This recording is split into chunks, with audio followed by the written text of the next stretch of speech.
बनारस हिंदू विश्वविद्यालय ने 6 जनवरी से पीएचडी में प्रवेश की प्रक्रिया आरंभ कर दी है।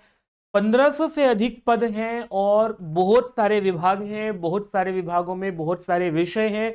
उन विषयों के भी बहुत सारे उपविषय हैं जिनमें आप लोग अगर पोस्ट ग्रेजुएट हैं तो आप आवेदन कर सकते हैं। बहुत सारे नियम हैं जिनको आप लोगों को जानना समझना है। इस बहुत बहुत सारे तंत्र को समझाने के लिए मैं आपके बीच में उपस्थित हुआ हूं। प्रणाम निवेदित करता हूं। मैं अवधेश विद्यालंकार मेरा नाम है। आप लोग जुड़ गए हैं आपकी अपनी संस्कृत पाठशाला पर। सब्सक्राइब नहीं किया है तो कर लीजिएगा, क्योंकि आसान भाषा में ऑथेंटिक इंफॉर्मेशन आप तक पहुंचती है इस चैनल के माध्यम से। इसके लिए हम संकल्पबद्ध हैं। आपको भी बेल आइकन दबाने पर सारे नोटिफिकेशन प्राप्त होते रहेंगे और सारी महत्वपूर्ण जानकारियां मिलती रहेंगी। तो जरूर सब्सक्राइब कर लीजिएगा। और बाकी मैं आप लोगों को पीएचडी के लिए प्रवेश की प्रक्रिया के लिए पूरी बात बताता हूं। ये बनारस हिंदू विश्वविद्यालय की वेबसाइट है। आप लोग मेन वेबसाइट पर एडमिशन पर क्लिक करेंगे तो इस तरह से पेज खुलेगा और पेज खुल करके यहाँ नीले रंग में बहुत सारे आपको विंडो दिखेंगे। इन विंडो में एक विंडो है पीएचडी 2023-24 एडमिशन एंड काउंसलिंग। ये हालांकि विद्यार्थियों जिस प्रवेश की मैं बात कर रहा हूं वो 24-25 के लिए है। पीएचडी में 24-25 सत्र के लिए प्रवेश है, लेकिन यहाँ पर लिंक में 23-24 लिखा हुआ है। परंतु आप लोग जब इस पर क्लिक करते हैं, अप्लाई नाउ पर क्लिक करते हैं, तो एक इस तरह से पॉपअप खुलेगा और उस पॉपअप में फिर आपको एक ये पूरा का पूरा दूसरी वेबसाइट का पेज खुल जाए। इसी वेबसाइट का दूसरा पेज खुल जाएगा और यहाँ लिखा होगा BHU PhD 2024-25। अंतिम तिथि विद्यार्थियों 21 जनवरी है। ये लाल रंग की पट्टी आप लोगों को चलती हुई बताती है। इसमें दो अलग अलग प्रवेश की प्रक्रियाएं हैं, दो अलग अलग क्षेत्र हैं जिनमें आप लोगों को प्रवेश लेना है। रेट 2024 एडमिशन है, जो कि रिसर्च एंट्रेंस टेस्ट में आप लोगों को प्रवेश लेना है तो उसके माध्यम से प्रवेश लेना है तो, या फिर रेट एग्जेम्प्टेड 2024। दो अलग अलग विंडो हैं जिस पर आप जिसके लिए पात्र होंगे उसमें आपको आवेदन करना होगा जाकर के। हालांकि पहला भ्रम ये होता है कि बनारस हिंदू विश्वविद्यालय रेट करा रहा है, रिसर्च एंट्रेंस टेस्ट का जो है आयोजन कर रहा है। ऐसा कोई आयोजन नहीं किया जा रहा है। रेट का मतलब यह है कि जो यूजीसी नेट का जून 2024 का एग्जाम हुआ था वही यहां पर रेट माना गया है और कोई नई रेट का नहीं हो रहा है। नई रेट का आयोजन नहीं हो रहा है। इसको भ्रम में मत रहिएगा, मैं आप लोगों को पहले से ही क्लियर कर दे रहा हूं। नियमों को लेकर के कुछ ऐसी विशेष जानकारियां हैं जो बनारस हिंदू विश्वविद्यालय के इस नोटिफिकेशन को पढ़ करके समझ में आती हैं। ये बीएचयू का वो नोटिफिकेशन है। यहां से आप लोग इंफॉर्मेशन बुलेटिन पर क्लिक करेंगे तो ये इंफॉर्मेशन बुलेटिन खुलेगा और मैंने आप लोगों के लिए सारी महत्वपूर्ण जानकारियां जो है इसमें रक्त वर्ण से रंजित कर दी हैं ताकि आप तक ठीक ठीक जानकारी पहुंचे। एडमिशन लेने के लिए आपको पहले ही पूछा जाएगा कि आप रेट एग्जेम्प्टेड हैं या फिर आप लोग जो है वो रेट के माध्यम से प्रवेश लेना चाहते हैं। रेट एग्जेम्प्टेड के लिए विद्यार्थियों कोई भी जेआरएफ कैंडिडेट जाकर के आवेदन कर सकता है जिसके पास कोई भी फेलोशिप है या जेआरएफ जूनियर रिसर्च फेलो जिसका क्वालिफाई हुआ है वो आवेदन कर ले सकता है। यूजीसी के माध्यम से, सीएसआईआर के माध्यम से जो परीक्षाएं होती रहती हैं उनमें अगर आपने जेआरएफ क्वालिफाई किया है तो आप लोग यहाँ आवेदन कर सकते हैं। और इस प्रक्रिया में आवेदन करके आप लोगों को सीधा इंटरव्यू के लिए बुलाया जाएगा और इंटरव्यू में आपको सीधा पूछा जाएगा, मतलब आप लोगों का 100% इंटरव्यू का वेटेज रखा जाएगा। दूसरी प्रक्रिया विद्यार्थियों यहां पर एक है रेट की प्रक्रिया। रेट की प्रक्रिया में जो जून 2024 में आपका नेट का एग्जाम हुआ था उसमें जो 3 कैटेगरी हैं, तीनों कैटेगरी के कैंडिडेट इसमें आवेदन कर सकते हैं। आप लोगों को पहली बार ये बात समझ में आएगी कि मुझे भी ऐसा लगता था, मैं भी आप लोगों को यहां खड़ा होकर के बात कहता था कि यूजीसी नेट का एग्जाम देके जेआरएफ करने वालों को नुकसान है, क्योंकि रेट वालों को यहां पर जो है वो पीएचडी में प्रवेश के लिए जो प्रक्रिया है 70% उनके नंबर जोड़े जाते हैं और 30% जो है वो उनका इंटरव्यू से होता है। तो अगर किसी विद्यार्थी का नेट का स्कोर ठीक है तो उसे 70% नंबर वहां जुड़ जाते हैं तो उसको लाभ होता है। तो विद्यार्थियों जेआरएफ वालों के लिए ये एक अंतर ये है कि यहाँ जेआरएफ किसी का कभी का भी जेआरएफ है वो आवेदन कर सकता है। यहाँ ये नहीं कहा गया है कि जून 2024 में जेआरएफ हुआ है तभी आवेदन करेंगे। और रेट में विद्यार्थियों केवल वही आवेदन कर सकते हैं जिनका 2024 का जून का जो एग्जाम हुआ था वो क्वालिफाई हो गया है और उसमें भी तीनों कैटेगरी वाले। तो जेआरएफ वाले वहां भी अप्लाई कर सकते हैं, यहां भी अप्लाई कर सकते हैं। RET research entrance test mode में केवल वही अप्लाई करें जिन्होंने जून वाला क्वालिफाई किया है जेआरएफ। तीनों कैटेगरी में से कोई भी आवेदन कर सकता है। कुल मिलाकर के आपको समझ में आया होगा जेआरएफ वालों के लिए जो है वो दोनों कैटेगरी में आवेदन करने का मौका है। ये बात ध्यान में रखना विद्यार्थियों आप लोग। अब यहाँ मैं, हालांकि करना उनको उसी में चाहिए, मैं फिर बता देता हूँ, क्योंकि यहाँ आवेदन करने वालों का नंबर भी कम होगा और विद्यार्थियों यहाँ आप लोगों के लिए जो है वो अच्छा अवसर भी है। तो मैं बताता हूँ विद्यार्थियों और नियमों के बारे में। ये है कि यहाँ इसमें बहुत सारे सब्जेक्ट दिए हुए, किस विषय में कितनी सीट है ऐसा लिखा हुआ है, लेकिन इसके साथ एक और विंडो है, एक और कॉलम है। पहले तो आप लोगों को डिपार्टमेंट का नाम लिखा हुआ है, फिर आपके सब्जेक्ट का नाम लिखा हुआ है, फिर उसके साथ अलग अलग सीट लिखी हुई है कि रेट मोड में कितनी सीट है, एग्जेम्प्टेड मोड में कितनी सीट है, और उसके साथ साथ अलाइड डिसिप्लिन भी लिखा हुआ है। अलाइड डिसिप्लिन का मतलब ये होता है विद्यार्थियों, जैसे किसी को फिजिक्स में पोस्ट ग्रेजुएट कहा जाता है, तो फिजिक्स में भी बहुत सारी अलग अलग ब्रांचेस हैं जिनमें पोस्ट ग्रेजुएशन करके जो है वो फिजिक्स में मेन सब्जेक्ट में वो मान्य होते हैं। तो एक विषय से जुड़े हुए बहुत सारे उपविषय हैं जिनमें आप लोगों ने अगर पोस्ट ग्रेजुएशन किया है तो वो अलाइड सब्जेक्ट यहाँ पर लिखे हुए हैं। जैसे किसी को जो है वो डेयरी टेक्नोलॉजी, डेयरी साइंस है, डेयरी टेक्नोलॉजी है, डेयरी केमिस्ट्री है, डेयरी माइक्रोबायोलॉजी है, डेयरी साइंस एंड टेक्नोलॉजी है, तो इन विषयों में किसी ने पोस्ट ग्रेजुएशन किया है वो तो आवेदन कर ही सकता है। लेकिन किसी ने फूड साइंस एंड टेक्नोलॉजी में पोस्ट ग्रेजुएशन किया है, फूड टेक्नोलॉजी में पोस्ट ग्रेजुएशन किया है, वो भी व्यक्ति इनमें से किसी विषय में आवेदन कर सकता है।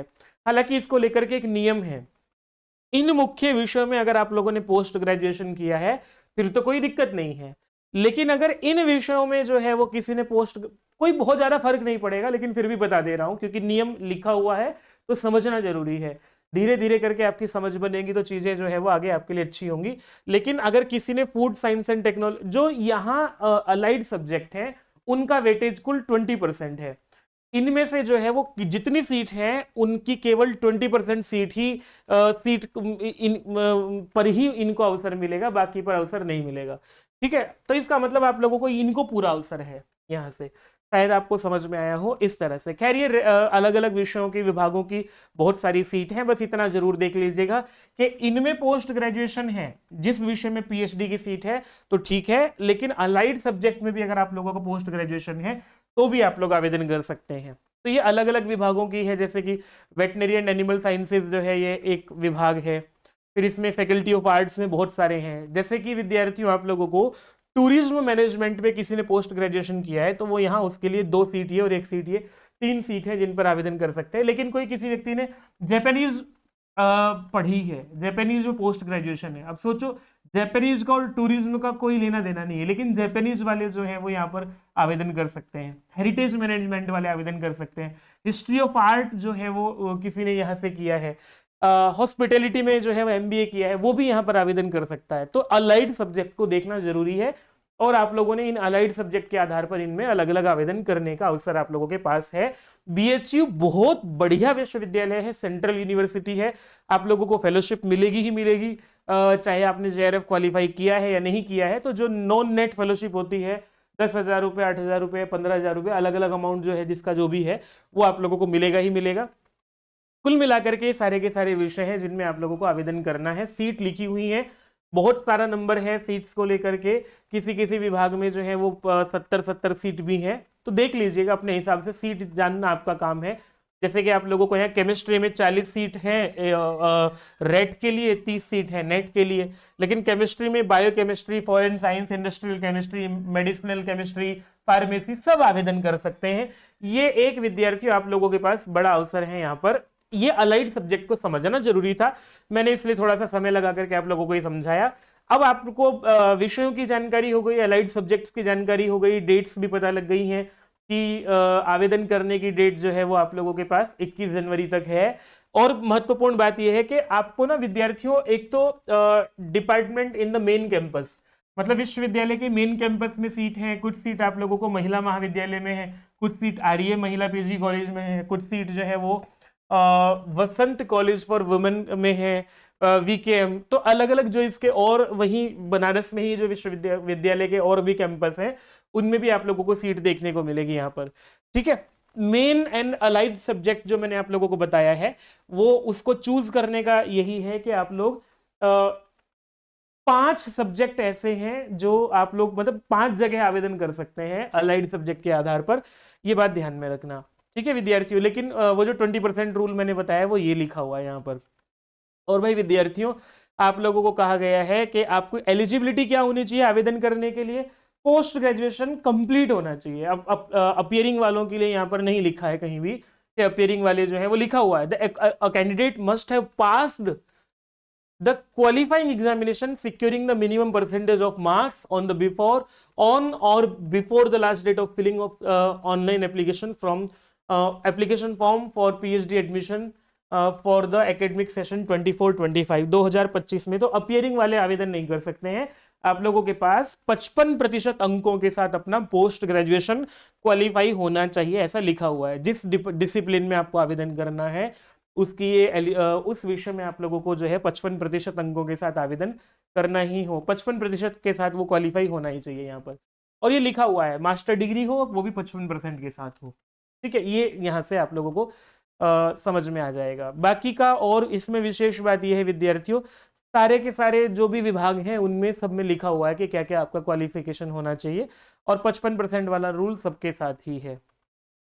ठीक है, सबमिशन से पहले जो है वो आप लोगों का नेट क्वालिफाई होना चाहिए, ये भी बात है जेआरएफ। चलो ये तो सब बातें हो गई विद्यार्थियों। और आप लोगों के लिए यहाँ जो relaxation of minimum percentage marks in qualifying examination for reserve category candidate, Uttar Pradesh या फिर सेंट्रल गवर्नमेंट में किसी का रिजर्वेशन कैटेगरी में कोई आता है तो उनके लिए पीएचडी प्रोग्राम में 5% जो है उनको छूट दी जाएगी। 55 की बजाय 50% होने पर भी आवेदन कर सकते हैं, एक ये नियम है। बाकी यहां से विद्यार्थियों रेट एग्जेम्प्टेड कैटेगरी में कौन आवेदन कर सकता है, जिनका जेआरएफ क्वालिफाई हो गया है वो यूजीसी नेट सीएसआईआर या इनके माध्यम से जो जेआरएफ जिनका क्वालिफाई हुआ है वो आवेदन कर सकते हैं। कुछ फैकल्टीज को लेकर के, फैकल्टी वाले नियम की चर्चा हम नहीं कर रहे हैं क्योंकि हमारे विद्यार्थी ही होंगे, ज्यादातर जो लिसनर हैं वो विद्यार्थी ही हैं।